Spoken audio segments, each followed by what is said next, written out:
Hey folks, this is Peter Boykin running for Lieutenant Governor of North Carolina.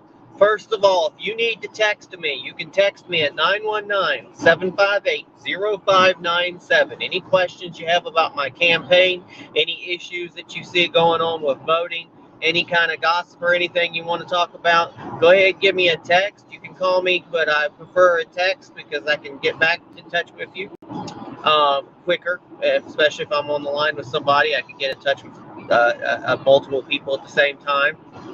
I am driving in the Wake County area. I'm literally heading down the sheet of early voting locations. I'm not sure if they still vote on those days or not, but most of my signs and things are, and it's a good tour of the Wake County area. And I will end up at Sophie's Grill tonight, the one that hosts a lot of the West Wake County Republican Club meetings. I'll be at Stofy's and Cary around 7:30. We'll see what the votes come in. As they come in, probably won't hear anything till about 9 or 10. Can't stay all night because I got to drive back to Mebane. I got to get ready, and I actually have to work at 1 a.m. in the morning in my job, which is night shift. So if I win, I'll be wired. If I lose, whatever, we'll continue on for the future. Still always going to be Peter Boykin for NC no matter what. We'll see who wins. But at the end of the day, we need to get out and vote because all votes matter. So I'm going to be live streaming as much as possible. I tried to live stream earlier when I voted. I took my parents this morning, and I'm running out a little bit later because I got up this morning, made sure that I went to go vote, had to get my parents into the car, got them up there. They voted curbside. That took a while. Wow. There's a car that just zipped around me, went around, and came back over. Yeah, that's the kind of stuff that gets people wrecked. So be careful out there because there's crazy people driving. So again, I got mom and dad in the car. They had to go and vote. That took a long time, long enough for me to go inside. Went, and that took a while. Got the vote. Did the voting, came out. They still hadn't had the ballots. I realized they moved the entrance, so I put down a whole bunch of my extra signs at the location in Mebane, and still had time to talk to people as they came. So if you end up you're in the area of Wake County and you want to come to Sophie's Grill, come there tonight around 7:30. I'll be there. But again, we don't know how the results are going to be. It's anybody's game, honestly. Oh, and by the way, has anybody had any problems with Facebook or Instagram? So-called Meta went down.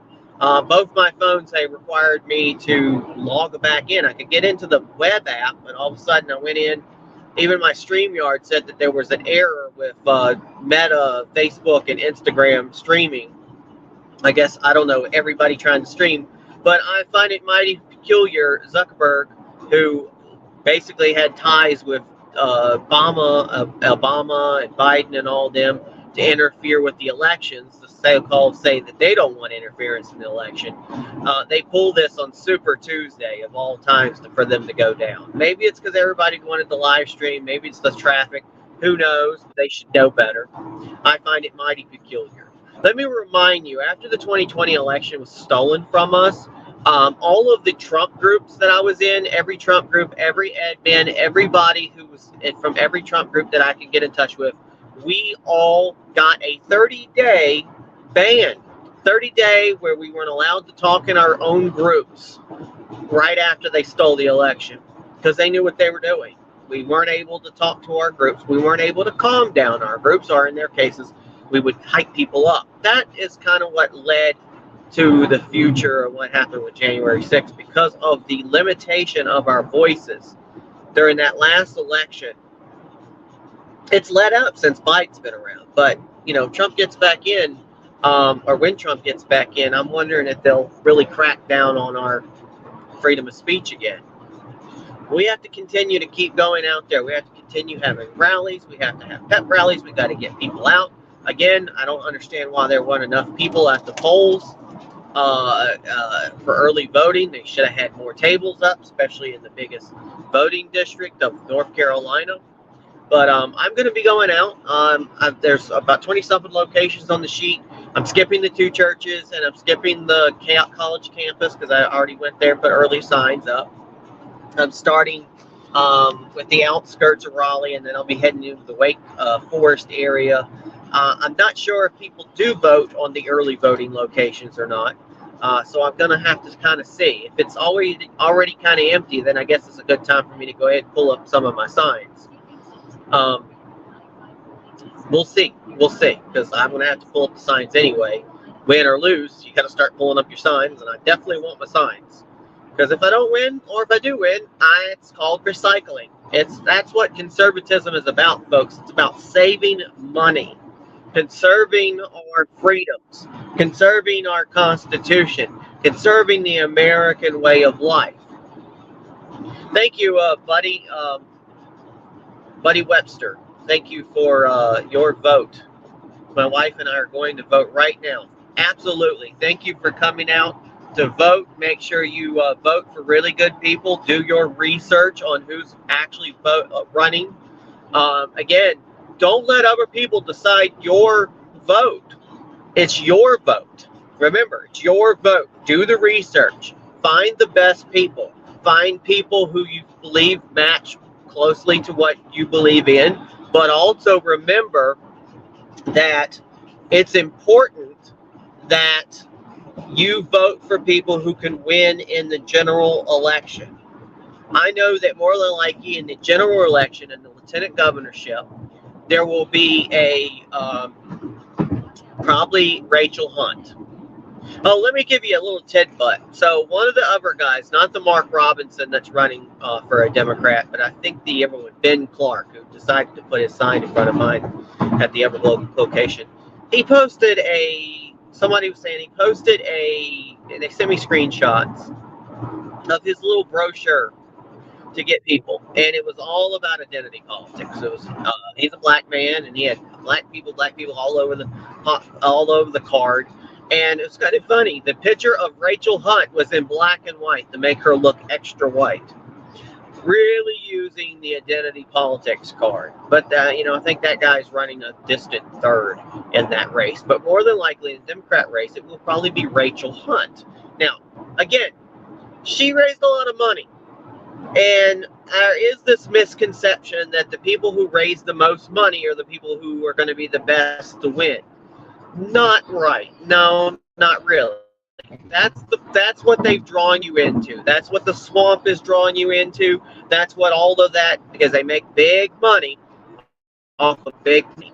And when people have to run like every 2 years or 4 years and stuff, we're supposed to be beholden to the citizen instead of beholden to big corporations and big PACs and big donors. We're supposed to be beholden to the people.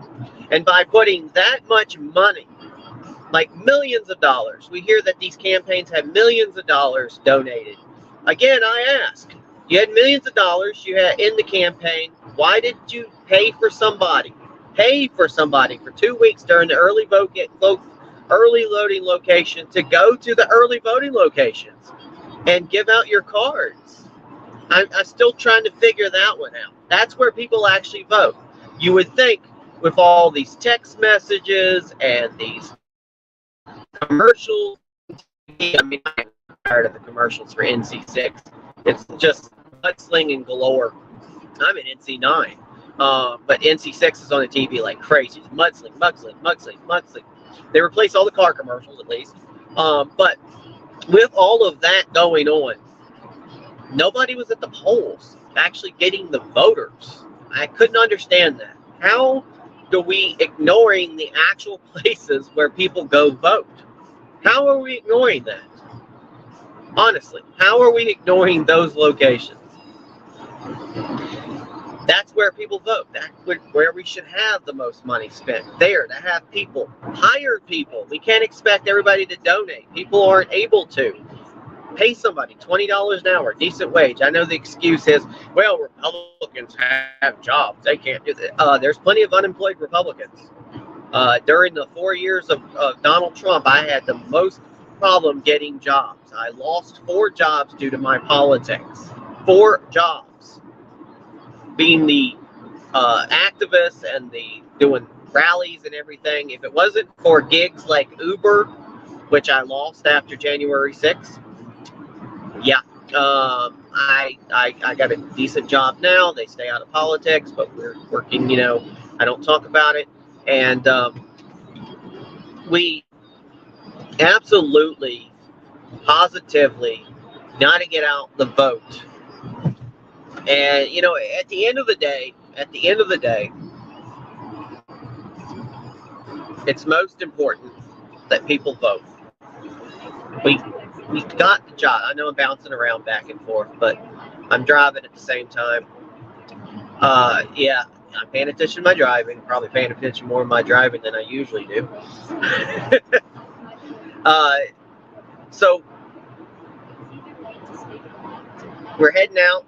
We're going to go to the early voting locations. Again, I'm not sure exactly. I know when you go look at the list, mostly it's schools and churches where people are voting. So I'm not sure if they still vote at the early voting locations or not. I know for me, the major early voting location in Mebane, North Carolina is also where I vote, which I voted earlier. Once I got my parents up there, had to get them up there, they did early voting. Gave the list of some individuals to go for. They teased me about voting for some people that, I wasn't sure. And I said, at the end of the day, it's your vote, just make sure you vote for me. But I think they followed pretty much what I had put down. And they might have changed one or two things. It's up to them. But it's guidelines. There's a lot of people, a lot of education out there. Unfortunately, a lot of copycat articles where they state that certain people are the runners, the main runners in my election, and they just kind of brush over individuals like myself. But it is anybody's game. It is absolutely anybody's game in this election. Now, straw polls. I don't take much credit in straw polls. One of my opponents has basically won almost every straw poll. But straw polls are done usually right after that individual speaks. And if they bring enough people in there to skew the poll, that's what happens. And then when you have straw polls where I wasn't even invited or I was uninvited for the events. Believe me, if you believe in religious freedom and you disagree with some people's religious beliefs or some things that your religion is against, but you uninvite them, but also claim you're for religious freedom, are you really for religious freedom? I've got to always ask that. I bring that up. We are not a theocracy. We are a republic of people of individual ideas, individual religions, individual beliefs. That's one of the reasons why we came to this country. People came here for the freedom of religion and the freedom from religion, the freedom to, have their beliefs.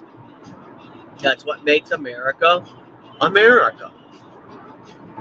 So we might disagree. Ronald Reagan had an 80-20 system, usually. 80% my friend, 20% my foe does not make you my enemy. That works in some cases, and nobody really is my enemy at the end of the day. You got to think, look, this is a country that's based on compromise. We are the great compromise, where people of different beliefs, religious beliefs, political beliefs, sat down, our founders, and they were able to put out one of the greatest documents in America, American history and the world. That is why our country will be going on, I think, 250 years? In 2 more years, we'll have a 250-year celebration of this country existing. We're going to outlast the Roman Empire because we believe in diversity. And we are a living, breathing document. We're a living, breathing country of ideas, and we develop and we try to make things better and better and better. Not worse, better. Some people might call that progressive. I know they can put that with the conservatives. No, it's called moderation. Moderation is the key to our future. We don't need a civil war. We don't need people fighting. We don't need extremism. We need more people to sit at the table. And no matter who gets in this campaign, if I was able to get in to run for lieutenant governor, if I was the nominee eventually, I would have to work with anybody who just got elected. That might even be somebody I don't really like. but we'll have a come to Jesus meeting. We'll sit down and we'll discuss our future and how we're going to run and how we're going to make North Carolina great, keep North Carolina great. I wouldn't say again, I think we're doing pretty good, but we're also going to keep America and make America great again. That is the biggest thing about MAGA. We got to make America great again. It's come back around. It's 4 years of failed policies, and I don't care if it's Democrat or not. It was 4 years of a sitting president who literally is a horrible individual and a horrible president. And it's not just because they're a Democrat. It's because they were just ineffective. Ineffective. There are some good people on both sides who are very effective at their job and helping out the community and helping out citizens. So it's never really a Republican or right or left thing for me. It is about who can actually do the job. There's a lot of Republicans. There's a whole lot of Democrats I disagree with. At the end of the day, people go, well, some of your beliefs, you should be a Democrat. I'm like, can't be a Democrat. Can't ever be a Democrat. We just don't get along. We differ way too much. And the Democrat Party just cannot get people elected who can actually do their job. They run, and they've proven that they run government to hell and back. At the end of the day, they're horrible. Now, Republicans, they run better. They run things a whole lot better. And if you get a Republican who is in that middle frame, who is in that moderate, we can do best. And no, that does not make them a rhino. The word rhino is a ridiculous term, a ridiculous phrase. It's like the boogeyman to try to keep Republicans in line to whatever the status quo is. And people can call me a rhino all day long, but I am not a Republican in name only, because I am a Republican. I am a constitutionalist for liberty. I believe in limited government. I believe in personal freedoms. I believe in the party of Lincoln, the party that helped free the slaves, the party who got the black people their right to vote and their freedoms, the party that got women's suffrage through, the party who got immigrants eventually on a path to citizenship and got them their right to vote, the party of our republic. That is the party. The party, like Dale Folwell said, we are conservatives because we conserve. We conserve money. We are the party that is not the party of hate. We are the party of the people. We are the people's party. At the end of the day, folks, we are the people's party. Now I'm about to hit my first location, and I'm going to get off here, and God bless everybody, and I'll be back on later. Peace, and don't forget to vote.